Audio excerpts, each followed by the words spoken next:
Hello everyone, this is doctor Soma. তো আজকে আমি আপনাদের সঙ্গে ডিসকাস করছি dos and don'ts in pregnancy. First dos, always stay hydrated.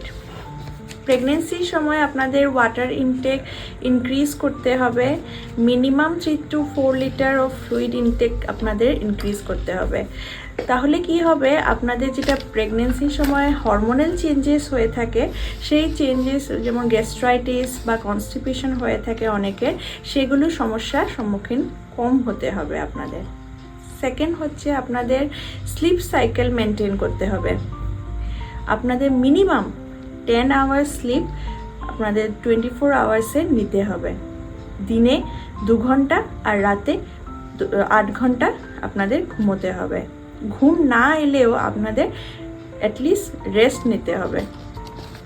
Third হচ্ছে আপনাদের ভালো মিউজিক শোনা। যাদের হবি থাকে বুকস পড়া, তাহলে গুড বুকস, গুড মিউজিক বা পজিটিভ কথা শোনা বা পজিটিভ লোকেদের সাথে মেলামেশা করা, সেসব করলে কি হবে, আপনাদের স্ট্রেসটা অনেকটা কমে যাবে। আর ফোর্থ হচ্ছে আপনাদের গুড ভেজাইনাল হাইজিনই মেনটেন করতে হবে থ্রু আউট দ্য প্রেগনেন্সি। কারণ প্রেগনেন্সির সময় ইনফেকশন হওয়ার চান্স অনেকটাই বেড়ে যায়। সো আপনাদের ইউটিআই হওয়ার চান্স বেড়ে যায়। তো কী করবেন, হাইজিনই মেনটেন করতে হবে। আর ফিফথ হচ্ছে আপনাদেরকে ডক্টর যেগুলো প্রেগনেন্সিতে মেডিকেশন প্রেসক্রাইব করবে, সেই মেডিকেশনগুলো আপনারা কন্টিনিউ নেবেন উইদাউট এনি গ্যাপ। তাহলে আপনাদের প্রেগনেন্সি হ্যাপি থাকবে। আর ডোন্টস হচ্ছে অ্যালকোহল কমপ্লিট আপনাদেরকে অ্যাভয়েড করতে হবে। স্মোকিং অ্যাভয়েড করতে হবে, খালি অ্যাক্টিভ স্মোকিং না, প্যাসিভ স্মোকিংও আপনাদের কমপ্লিট অ্যাভয়েড করতে হবে। আর থার্ড হচ্ছে আপনাদের জাঙ্ক ফুডকে অ্যাভয়েড করতে হবে। কারণ প্রেগনেন্সি হরমোনাল চেঞ্জেসের জন্য আপনাদের গ্যাস্ট্রাইটিসের সম্মুখীন হতে হবে। তো জাঙ্ক ফুড বা স্পাইসি ফুড খেলে আপনাদের সেই সমস্যাটা বেড়ে যাবে। তারপর ফোর্থ পয়েন্ট হচ্ছে আপনাদের লং ডিস্টেন্স ট্রাভেল করা আর অনেক সময় ধরে দাঁড়িয়ে থাকা, সেটাকে অ্যাভয়েড করতে হবে।